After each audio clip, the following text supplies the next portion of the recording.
Marie Curie naît en 1867 en Pologne, sous le nom de Maria Sklodowska. À cette époque, la Pologne est sous domination russe, et les femmes n'ont pas accès aux études supérieures. Très jeune, Marie montre un talent exceptionnel pour les sciences, mais sa famille est pauvre, et elle doit travailler comme gouvernante pour aider sa sœur à étudier. Pendant des années, elle rêve d'une seule chose, partir à Paris pour étudier. En 1891, elle arrive enfin à Paris et s'inscrit à la Sorbonne. Elle vit dans une petite chambre glaciale, mange très peu, mais travaille sans relâche. Elle y rencontre un homme qui va changer sa vie, Pierre Curie, un scientifique passionné comme elle.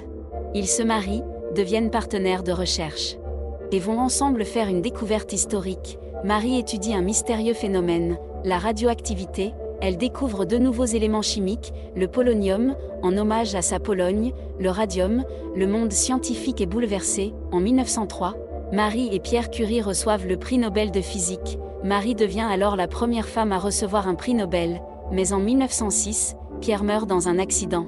Marie est anéantie. Malgré la douleur, elle continue ses recherches. Seule, elle devient la première femme professeure à la Sorbonne. En 1911, elle reçoit un deuxième prix Nobel, cette fois en chimie.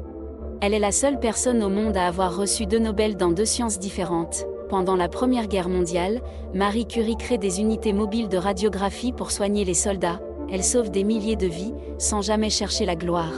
Mais son travail avec la radioactivité finit par détruire sa santé. Elle meurt en 1934, victime de ses propres découvertes. Marie Curie n'était pas seulement une scientifique, elle était une pionnière, une battante, une inspiration pour des millions de femmes. Son héritage vit encore aujourd'hui dans chaque hôpital, chaque laboratoire, chaque avancée scientifique.